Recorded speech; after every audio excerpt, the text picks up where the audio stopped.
Hey EJ fam, what is good? What's popping? Welcome back to the channel. If you are new here, thank you for clicking on this video. Please become a member of the EJ family by clicking the subscribe button. We will be really glad to have you here. We are back with another episode of the Japa series, and I'm so happy to announce our guest for today, Mr. Samson, who relocated from China to Italy. So he's going to be sharing with us his interesting experience, what it has been like. This was a really fun conversation we had, so much laughter here and there. So I'm sure you guys are going to find it interesting and useful as well. All you have to do as usual is thumbs up this video so that it can go places. I would really appreciate it. Subscribe to the channel, of course, if you've not yet subscribed, and keep on watching.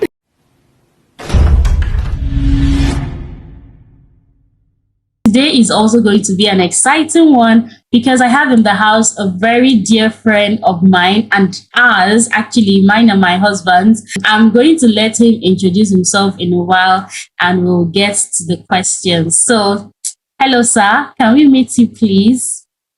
Good day viewers, happy to be here.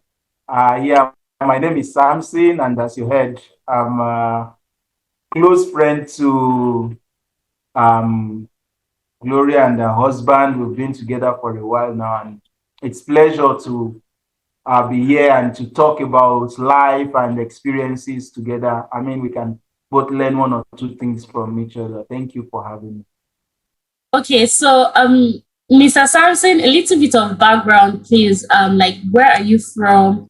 And where were you living in China before you moved? We know that you've moved to Italy right now. So where were you in China before you moved to Italy? Yeah, I arrived China.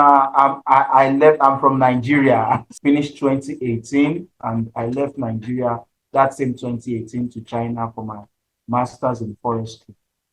So that was how I landed myself in NJFU, Nanjing Forestry University. In China, we say Nanjing Niye Dashue. So I started my master's there 2018, and I finished my master's in 2020. Yeah. Okay, so now I just want to ask, how long were you in China? How long did you actually spend in China? Okay, I spent about 3 years and 3 months. Let me say approximately 3.5 years. When I finished my master's, right, I mean, I wanted to return back to Nigeria, but COVID, the pandemic was, so one thing led to another. Flight was high, the world was in chaos. People were trying to figure out what it is, what it was not, how to go about life. So looking at the whole thing, I opted in for a PhD program. Yeah, so you said you did your master's in China from 2018 to 2020. So now I just want to ask, what was your study experience in China? What was it like doing your master's in China? it wasn't bad. It wasn't bad. Just that maybe I would say there were surprises, or I mean, I would say there were new things. Let me put it that way: new things, right? Coming from Nigeria with my knowledge and background in forestry, finishing among the top, if not top 5 or top 10 in the department, you feel like, yes, even I didn't have a first class. I finished a strong 2-1, but I mean, if they were to select the best 10 results, I would be among them. But coming to China with that kind of eagerness to forge ahead in your study, like the book see day body, that kind of a thing. Like, we want to read this book. It's not just we want to japa, we really want to. So, I mean, it's nice to japa, but japa with a motive in mind, business, work, So mine was basically education, academics. And then the first time I met with my supervisor for my master's then, and he asked me 3 questions that normal biology students should even know. I mean, normal biology: can you speak? Can you autoclave? Can you run a PCR? And I was like, no, no, no. And the man looked at me and said, okay, You have to come to the lab very often so that you can pick up. But within me, I'm like, hey, I finished with a 2-1, one of the best in the department. How come I don't know? Like, no, no, no, it can't be. You know, it was shocking. I mean, I was almost tempted to lie to those questions because how can you ask me 3 questions and all the answer is no? Can you streak? No. Can you autoclave? No. Can you please? I mean, I was almost tempted to say yes to even one of them, Like, how can I have 2-1 and I don't know any of these things? But what I found out was that the direction in that lab was quite different from the background of forestry I had from Nigeria. It wasn't like maybe um, it shows the difference in Nigeria and China. No, it just shows how wide they have taken forestry to include other things that we might not have been including back in Nigeria. For like, so to chip in this, if you're doing forestry in China or probably abroad, you'll be doing a lot of biology, microbiology, which we don't include in our own forestry in Nigeria. So that's just where the difference. But I think now most universities in Nigeria are doing better now. They're including all these things compared to 2011 when I started my bachelor's. Yeah. So generally you would say China proved it was like a challenge, but I guess for the better, to make you a better Yeah, it was really challenging. scholar. It was initially it was challenging because you want to do certain thing in the lab. There's nobody there to guide you or to mentor you. You have to lobby with your colleagues, try to get closer to them, win them to your side so that they can be of support to you and all that. So it was really challenging because I could remember I had some issues with my research then. I was to identify a particular bacteria right inside the plant, which was really challenging. I've never done this before. This was my first time. So I took the pictures from the microscope, put it in a file, gave my supervisor to check. And when he looked at the picture, he was asking me, where is the bacteria? I brought the picture to him to show me the bacteria, but now he's asking me, if I don't get the bacteria, I wouldn't be asking him. So it was really, really challenging because he was angry, like he felt I was just wasting resources, I wasn't doing enough. He was really angry, but I could understand his frustration. But I guess he didn't understand mine because that was really my first time doing something like that. So those were basically the academic challenges I had. I mean, relating with Chinese also, I had certain challenges and I had some really funny encounter. Maybe I should say this here. Permit me, I might take a little time here. A funny incident happened and it almost caused a big issue. So I have a colleague in lab that was quite nice. She's a female and she posted something on her WeChat moment a day like that, and it was raining and something like that. So she was trying to repair like, oh, it's raining, it's cold, something like that, like loneliness. And then I went and used my Google Translator because I just wanted to show that yes, I have some small Chinese in my head and I can communicate.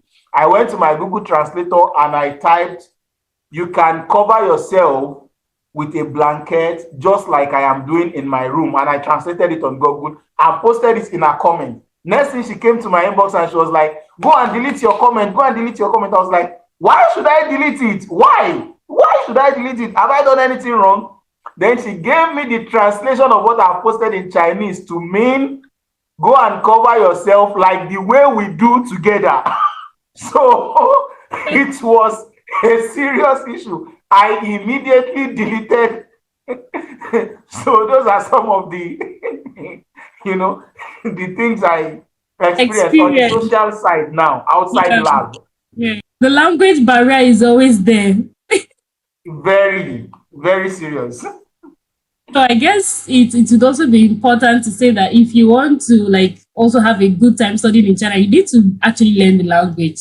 Yeah.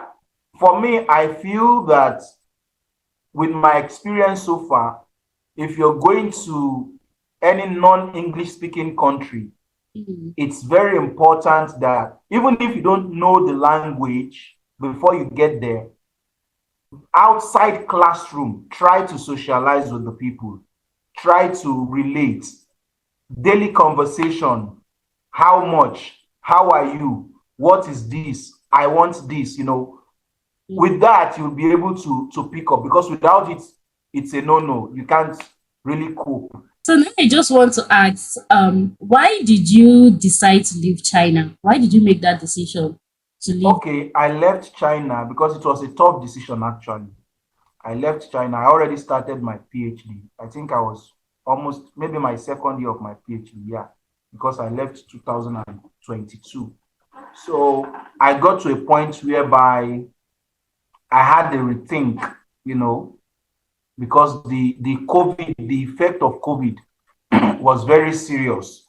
And then we were doing some little side hustle to make money, you know. But when COVID came, all these things was just off.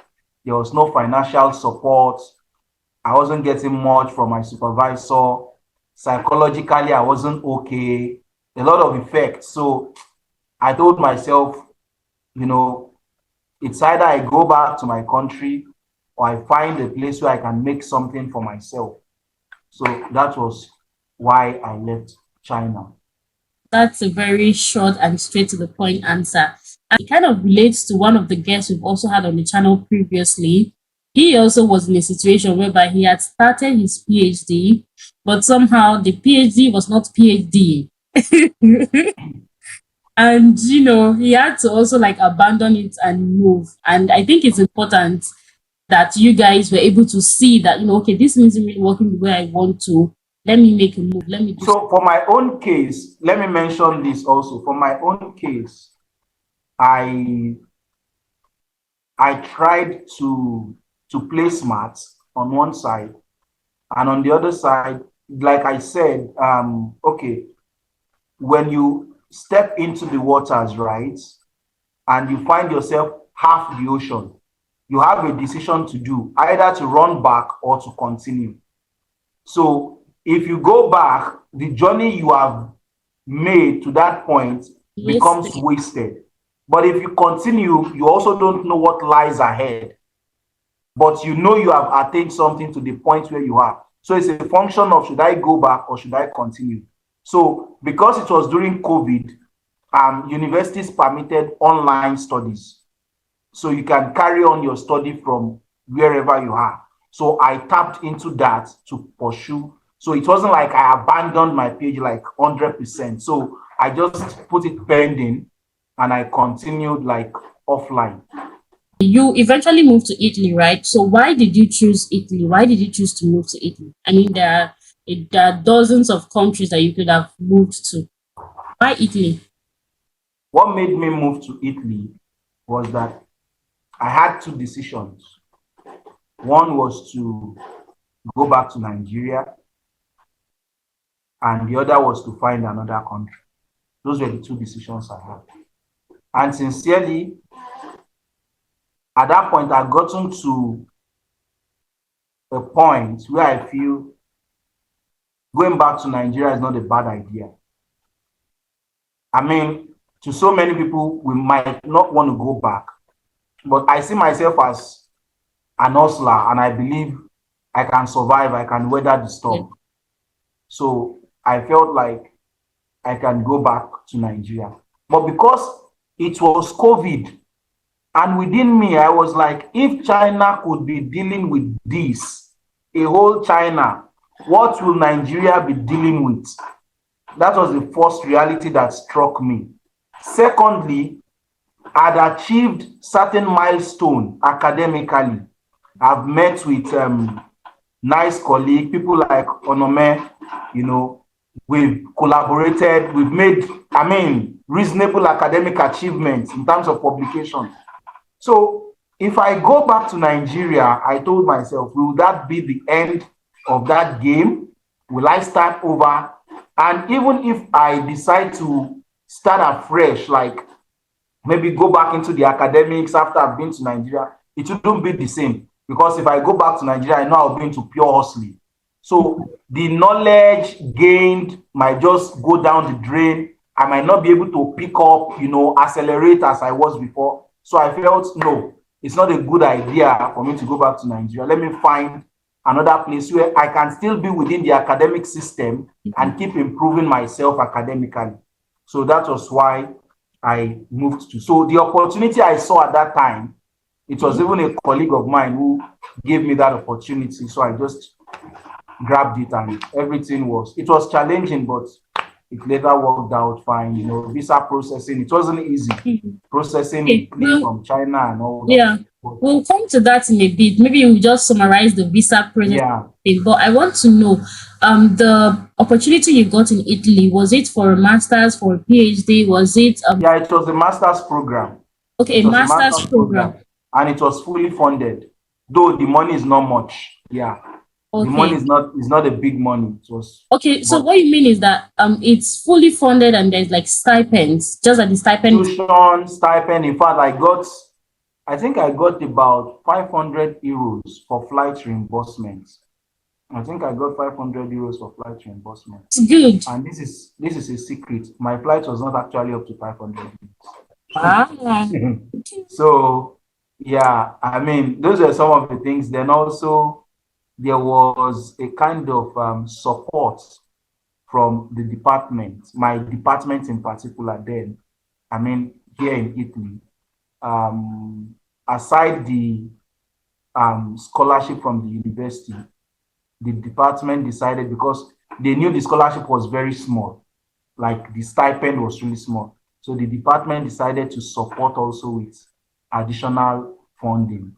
So we got extra like 2,000 euros from the department. So because the university covers tuition, accommodation, and the stipend was just maybe around 100 euros a month. Okay. So but it's a total package. So another thing, I believe we'll talk about that later, because there are two different types of, various scholarships. And for my school, you can go for regional or the university. I believe we'll get there later. I want to know, what was the admission and visa process like? What was the process of you getting the school, the admission, the scholarship? Maybe you can also chip in the types of scholarship that were available and the one that you eventually went for. Yeah, at this point, I would say that Italy, or as Niger people here would say, Italy. Yeah, Italy is, I would say, it's one of the easiest country to get admission, to get a scholarship. One of the easiest. I would say this. Why do I say that? It has its challenges, but then to gain an admission in Italy, I don't think it's so difficult. Why do I say that? Because some schools don't request for this English proficiency. Most schools don't really ask for that in Italy. Maybe few schools, maybe top ranked schools like Bologna, maybe, yeah, those are the kind of schools that might ask for English proficiency. Secondly, when you're doing your application, they don't ask you for recommendation letter from a professor or from a supervisor. You don't need to provide any recommendation letter or anything. In fact, for some schools, the application process is as simple as just uploading all your information on a Google form. There's a Google form. You just like you're filling a Google form, put your statement of purpose, your passport, all your information, and you send it to them. It's as simple as that for some schools. While for some other schools, they have like a portal, you sign in, you create account, you put all your documents. But the process is straightforward. It's not challenging. There's no big issue around it.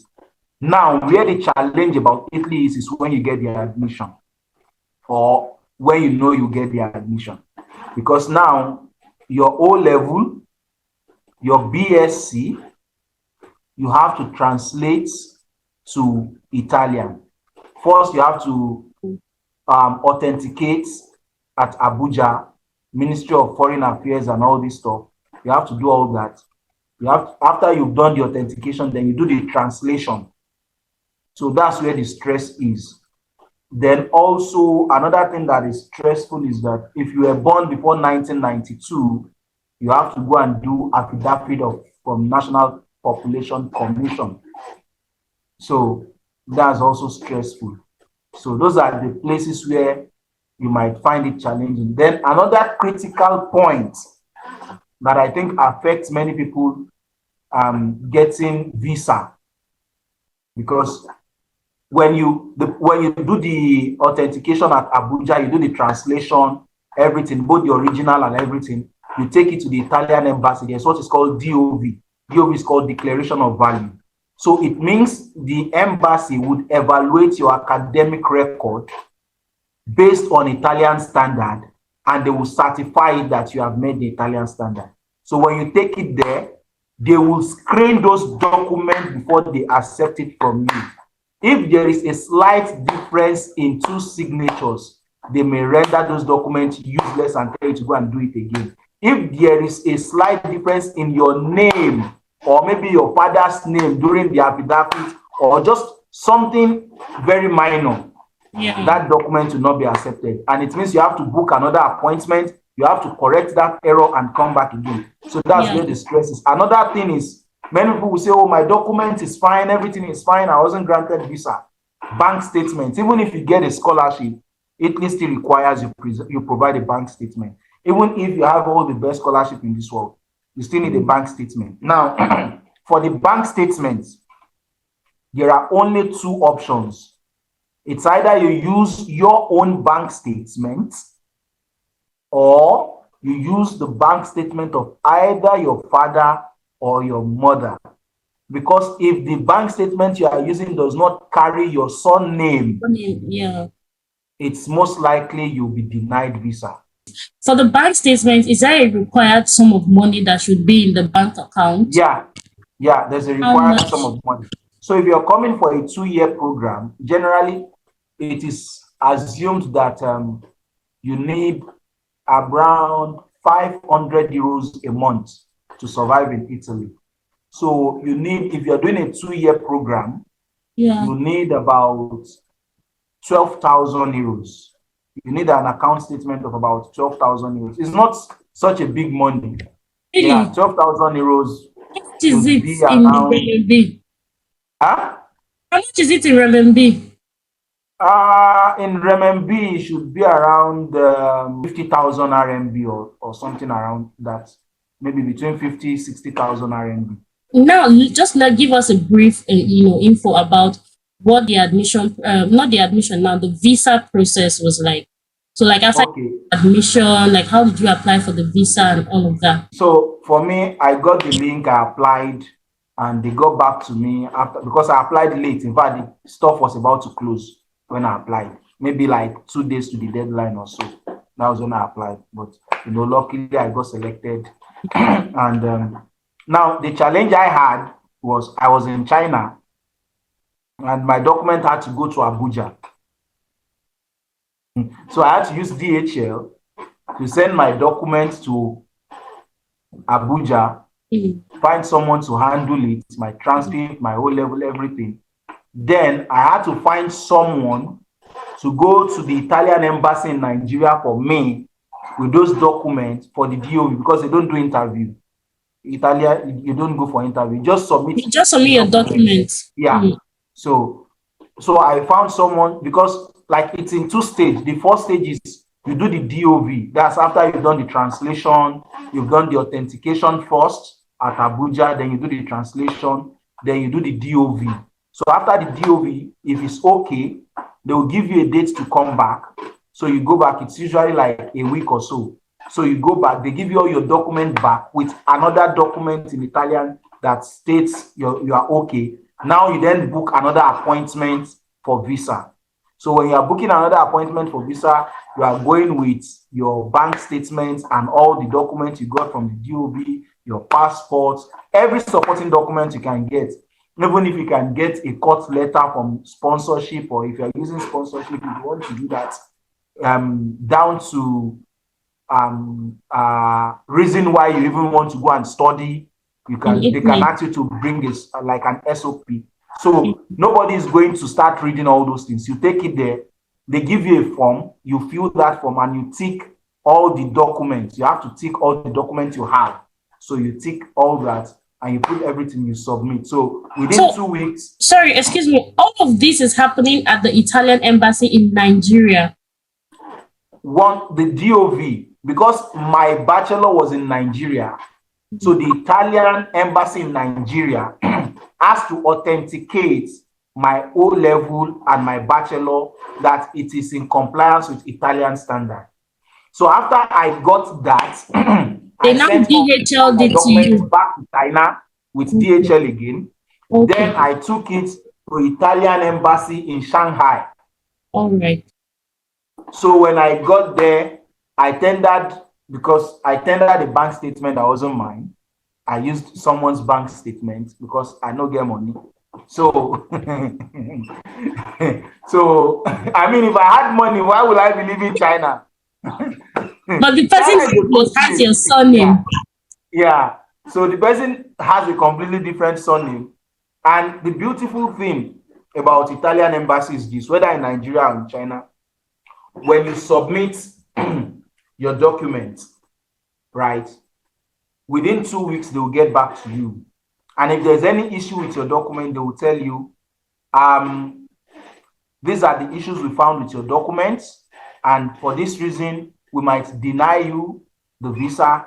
And we're giving you 10 working days to counter this rejection. So if you are able to counter the pre-rejection notice effectively, you should get your visa. So in my own case, when I submitted at the embassy in Shanghai for the visa, I got a mail that I have to come. They didn't even tell me what it was. I had to come to the embassy. So I had to leave Nanjing, run down to Shanghai again. I got this letter. I went through it, and they mentioned 3 points. The first point was about my flights. The flight booking I did, because you have to do your flight booking. The flight booking I did had expired. So they said they couldn't verify that. I had to counter that. The second thing, my bank statement was not verifiable because I use a Niger bank statement and I'm applying from China. So they said they couldn't verify that. So the third thing was that my Chinese permit, my permit in China was just 2 months left to expire. So they were like, your permit is about to expire. So how do we know you are not trying to run away, something like that? I mean, at that point, I can go and extend my permit because I was still in China. I can pay and extend my permit and then they apply. But my passport was already with them. Yeah. But it was a big drama for me. But luckily, one thing I'd done before going to the embassy in Shanghai, I'd gone to my bank in China, right? Because we were doing some small buying and selling business. So, I mean, there were funds moving in and out. So, and because I knew what I would be facing, I already spoke to some of my friends. So they trained money into my account. So I was able to print my account statement for 6 months. The sum total was around maybe 30,000 RMB or for the whole 6 months. But my closing balance was just around 10,000 or 11,000, something around RMB, something around that range. So, but because I got a scholarship from my school, right? And my scholarship was almost 6,000 euros, which is the amount for 1 year, So it was almost 6,000. In some cases, it's not up to that. In some cases, it's more. So I already collected the bank statement, but because I felt the money in this account is not up to 6,000, that's my own personal account. That was why I used someone's account, which is from Nigeria, not even in China. So at that point, when I got that notice, I tried to book a genuine flight. I contacted an agency to book a genuine flight for me. Then for the permits, I wrote an expressive statement saying I'd finished my master's in China I mean, I didn't say my master's. I said I'd finished my program in China, and I was trying to, because I was trying to be careful not to chip in lies. And so said I'd finished my program in China, and I want to continue my studies so that I can use this knowledge for the development of my country, right? So I prepared that statement in a very elaborate way. For the bank statement, this was where the drama happened. I went to my bank in China to request for another bank statement. I think I'd told my friend maybe the money they gave me, they had not collected it, or I told people to send money back again into my account. So I went to the bank, told them to give me my bank statement, and they said to me, "We need to see your passport." Mind you, I'd already submitted my document at the embassy. Yeah. So I told them, "What do you mean you need to see my passport?" They said, "Without your passport, we can't give you your bank statement." I showed them the picture of my passport on my phone. They said, "No, we cannot take the picture." I showed them the printed out copy. They said, "No, until we see the original passport, Passport. we can't get the bank statement." I made a big drama in the bank that day in China. In fact, it got so dramatic that the banker had to tell me, "At this point, we are going to call the police on you." Wow. Yeah, it got that dramatic. So I wasn't fighting, but I was persistent. Like, this is my account. I have an entitlement to this thing. Do you want to deny me from moving forward in life? You know, that kind of energy. Yeah. So eventually, when I saw that this bank statement was not going to come out, I called a friend, I mean, a Chinese friend, and I pretended like, okay, I think he had to talk to the banker or something like that, and I had to leave the bank. Luckily, the bank statement I had collected earlier was still with me.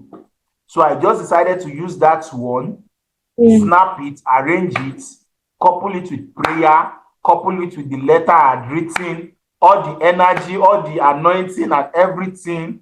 I just packed everything together and put it in the email I sent to the embassy back in Shanghai.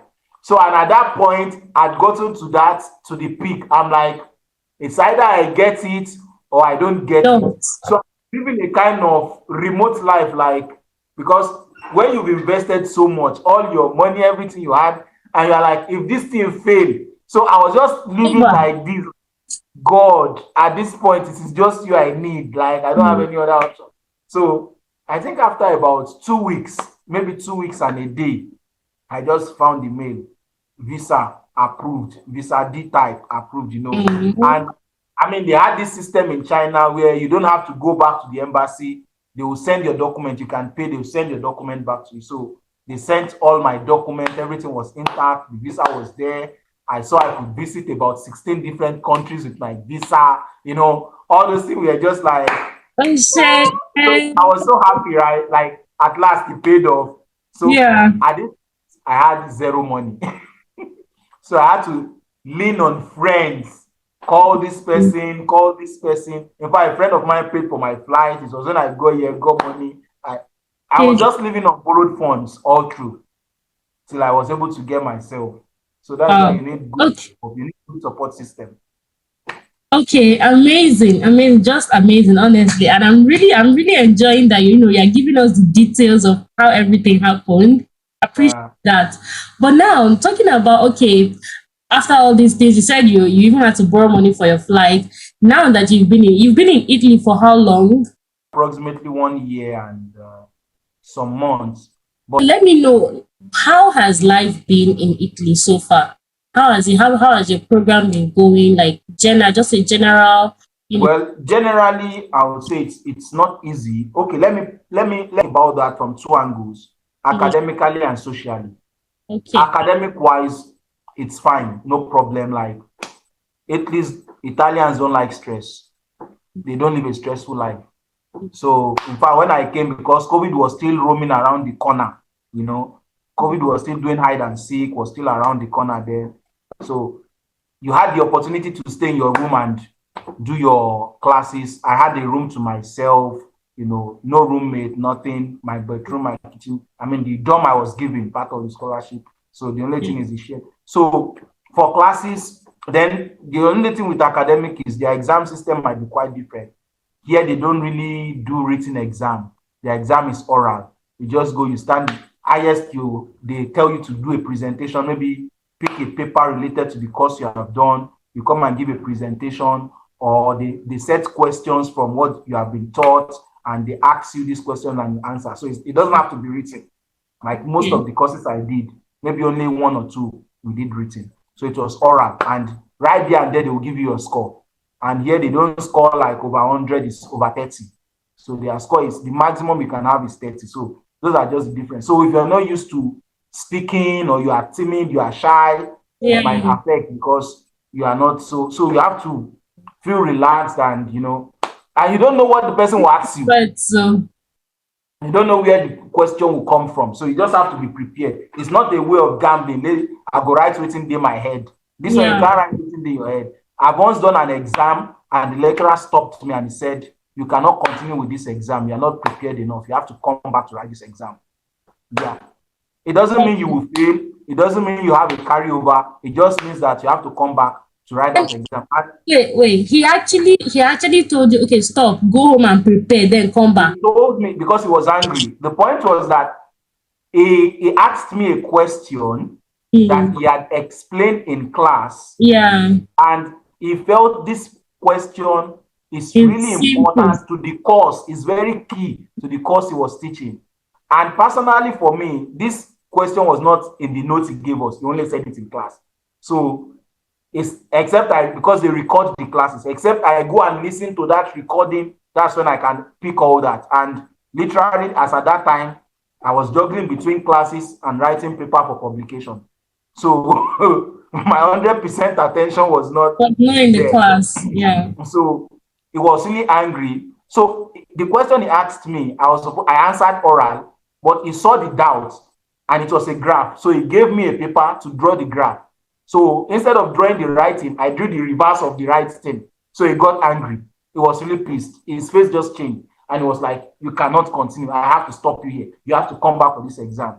And being the Nigerian man that I am, we fear nothing, You just pick up your challenge and you run with it. So I was like, now me, you want to take exam fear at this point of my life. You know how many exams I don't write?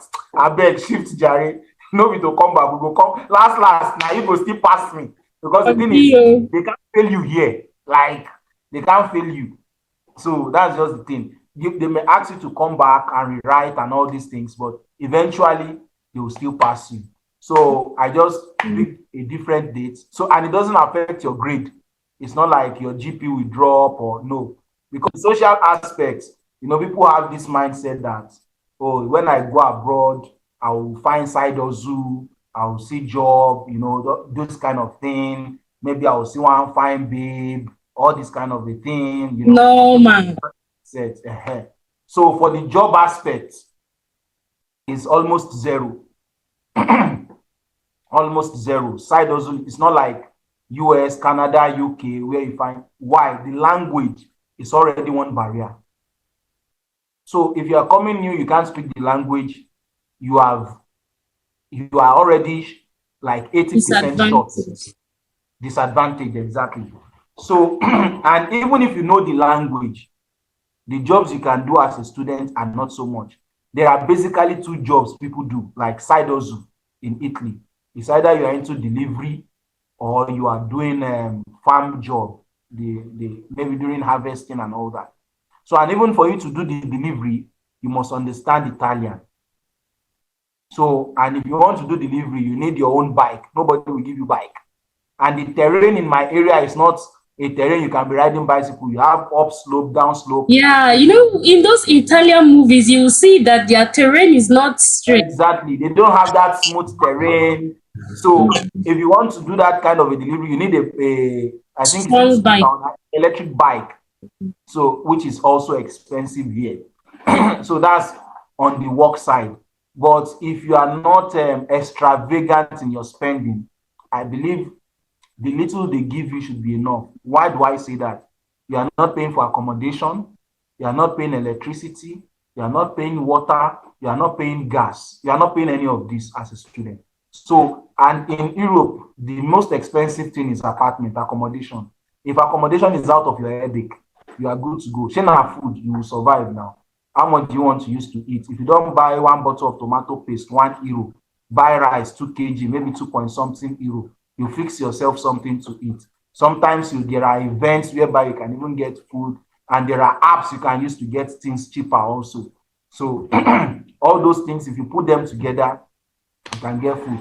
Then if you are the type of person that like the nightlife, well, Italians like nightlife. They go party, they party a lot, they play music, they Yeah. dance. If you think you are good at drinking wine, I have a good news for you. One of the cheapest things you can get in Italy is wine. You can find a wine as cheap as 1 point something euros, 1.5 euros. A bottle of wine, not even half. So wine Wow. is really, a full bottle, 1 point something euros, Really? 2 euros. You can buy wine. So if you Italian want to go, wines are very famous. if you want to drink yourself to stupor, welcome on board. Drink. So once it's 9, 10, everywhere don't quiet. You no go see anybody for streets. The whole area is quiet. You won't find people roaming the street, or unlike China where everywhere is still bubbling around. So everything gets quiet. Okay. Once What did you say about Italian babes again? if you're hoping maybe you find Italian babe, well, maybe you can be lucky. Maybe. So have you found any? Have you tried to date an Italian since you've been there? For me, I haven't. I haven't. I never even made attempts because Okay. maybe because I don't like certain things, because smoking weed is a normal thing here. Like weed is normal. Yeah. Male, female, like it's normal thing. And for me, I can't stand it. Like Yeah. it's a no-no for me. So that's one thing for me. And another thing is maybe my environment. If you see one girl, you don't see one boy beside them. You see one girl, you don't see one boy. I'm living in student hostel, So Yeah. it's like when Bible said God created them both male and female, I think it started here. So it's like he already created them both male and female. So before you say you walk close, you just see the person come hand. So you already know that. I mean, it might not be that they are dating, but you never can tell. You understand me? What is Yeah, you never going can. on? Okay, so now I just want to ask you, right? You've talked a lot about life in Italy. Do you ever miss China? Do you ever just, oh, I miss China? If yes, what are the things you miss about China? Okay, I would answer that question by saying I'll make reference to my supervisor in China when I started my PhD because she's quite young, and we were having a conversation one day. I mean, she's been to the US. She's studied in the US for some years. So I asked her, I said, between China and the US, which one do you think is preferable? Because I was like, why did you, in my mind, why would you leave China and leave US and come back to China? And then she told me every country has its advantages and its disadvantages. And I never forgot that statement. So there are advantages in Italy, but the advantages that are bound here, your money, your pockets is involved. How do I mean? From Rome to France is just about 2 hours thereabouts by flight. And we can get a flight as cheap as, you can get a return ticket of 60 euros. Return ticket, 60 euros, 70 euros, sometimes less. From Rome to Netherlands is 2.5 hours. From Rome to Germany is 2.5 hours.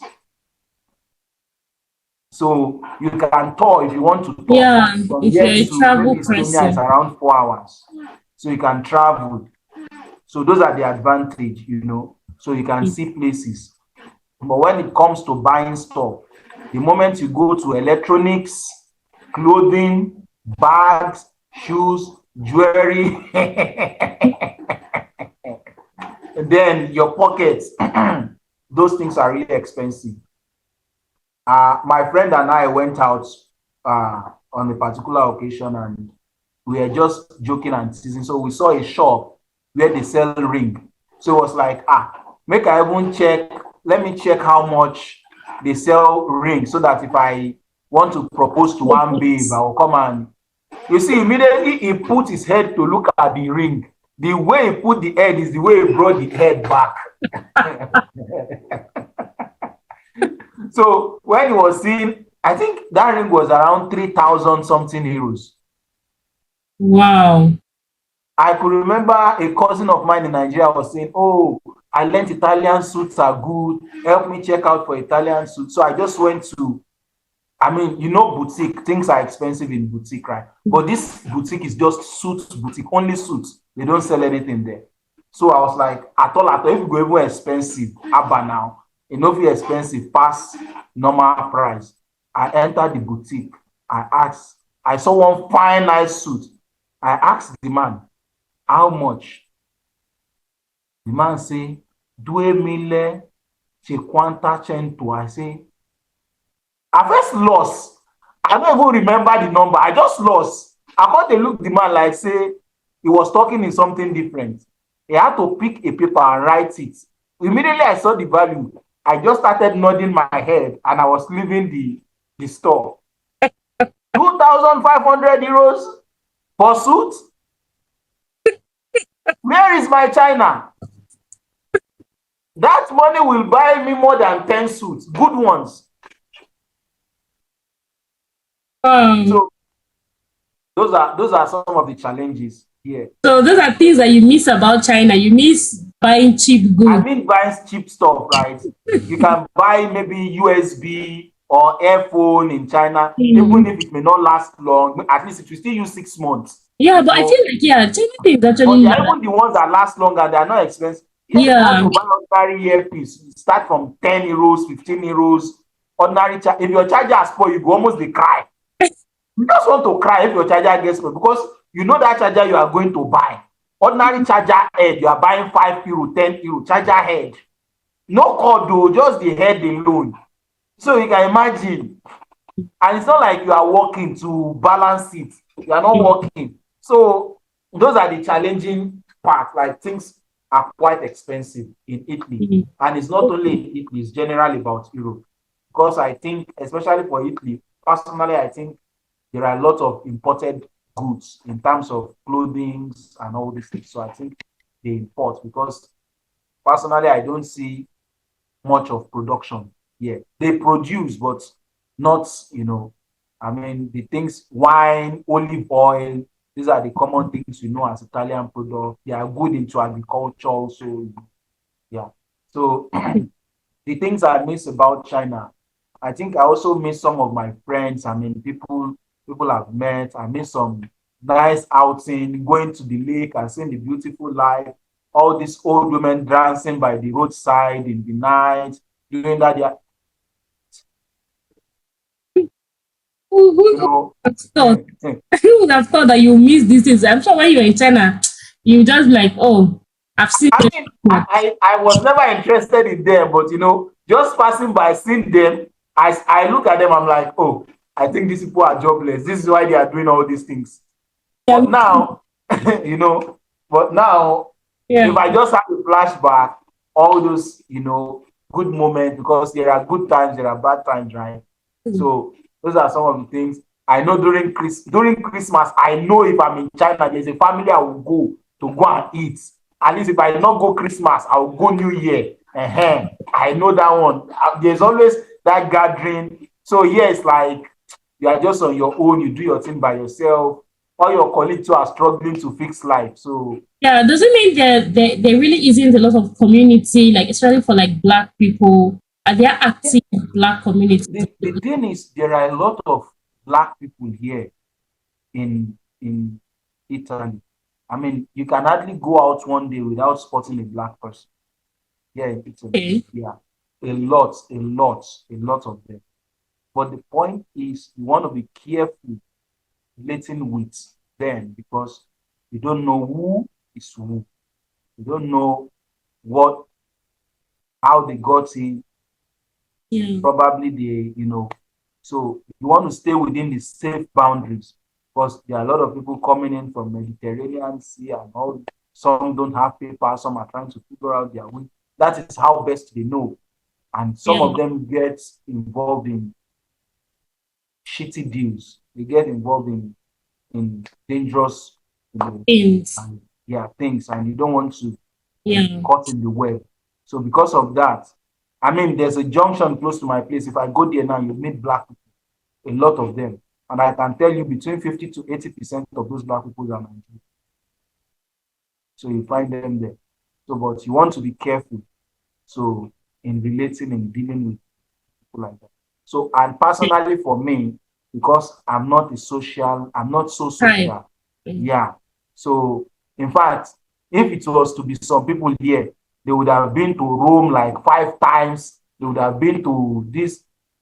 The only place I've ever been to in this country is a lake, maybe like 45 minutes away from my place by bus. And it was even a friend of mine who came to drag me like by force by father. Today, we are going You out. want Let's to go. go. If not, I know they pass my room. So, but now, I mean, I'm getting balanced, the stress is dropping just to wrap up my academics. And so now I'm beginning to envisage going on a tour in Europe, Yeah. visit France and some Traveling. other countries. Yeah. I really So, Yeah, I really think you should, take advantage of that, having a Schengen visa and just so, enrich your passport. Go to, I know, yes, that money is involved, but so. well, you only live once, right? So Yeah, exactly. You get the point. You get I the get point. the point. I even feel I've been through so much stress that I need to enjoy my life. True, true. We've talked so much, we've talked on so many things, and I'm so, so happy. I'm so excited about this conversation we're having. I don't want to go, but we have to kind of bring it to an end and wrap it up. So now I'm just going to ask you my final question. Do you have any advice for people who want to relocate from China to other countries of the world? So far, I have no regrets in my journey to Italy. I have no regrets. But one thing I would advise people generally is hope for the best, but be prepared for the worst. That would be my general advice. What? But be prepared for the worst. But if I would have to take that decision again, probably I would prefer to find myself in Germany rather than Italy. And why did I say that? Why? Not because Italy is bad, not because Italy is not doing fine, but because for someone like me who is not good with languages, in Germany, about 50 to 55% of the population still speaks English. Like English is now the German government is even thinking of adopting English as a second language. Second, yeah, because they have um, staff shortage, workforce shortage. So, and if you want to bring in people to work, they have to start going through the rigor of learning language, which would disqualify people.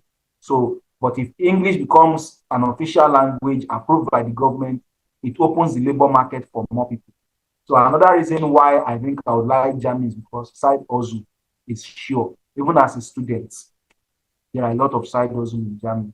You might not get it as often, but I mean, you get something to survive with Yeah. regularly. So, and also Germany has some good routes, to permanent residence. Also, Italy has, but Germany has some good routes to permanent residence and all those kind of things. For me, like I said, I spent some time, about 4 months in Germany. It gave me a better understanding when you talk about old Germany, those days, the power when they talk about the Nazi army, German army, and all. So you have a clue of all those things. You know why they are ranked very high in Europe. I saw Germany like the US of Europe because they are the backbone of many other European countries around Yeah. them. Yeah. So, I mean, if you are in Germany and you are not lazy, you always find something to do. While I was there, I met a guy from Bulgaria. This guy is an artist. He specializes in tattoo. He makes tattoo. This guy will leave Bulgaria and come to Germany and get an accommodation for 2 weeks and find a place to work because the pay in Germany is far better than the pay in Bulgaria. Bulgaria. If you're doing a PhD in Germany, your pay is around 2,500. If you are doing a PhD in Italy, maybe max you get is 1,500. If you are doing a PhD in Spain, maybe between 800 1,000. So, though the standard of living in Germany too is also high, but maybe that would be one thing I might have done different. Maybe. But aside that, I think everything is fine. Europe is still Europe. If I have my papers, I can move into Germany today. I Yeah. can leave Germany and go into. Yeah, I think I don't even need a visa. I just need my permits. Once I have my Italian permits, I can enter any European country. I think it will also be easier for you to move to Germany if you want to move, like when you're done in Italy. Yeah. Also, let me use this medium to state that many of these European countries have what they call job seeker visa or search visa. So you are a graduate, you finish from the school, you want to come and find a job in that country, you can apply for such visa. So it gives you access to come in, though you can't work with that visa, but it gives you access to come in and find a job. So when you find a job, some give like 6 months, some give like 1 year, depending on the country. So I think Germany gives 6 months or so.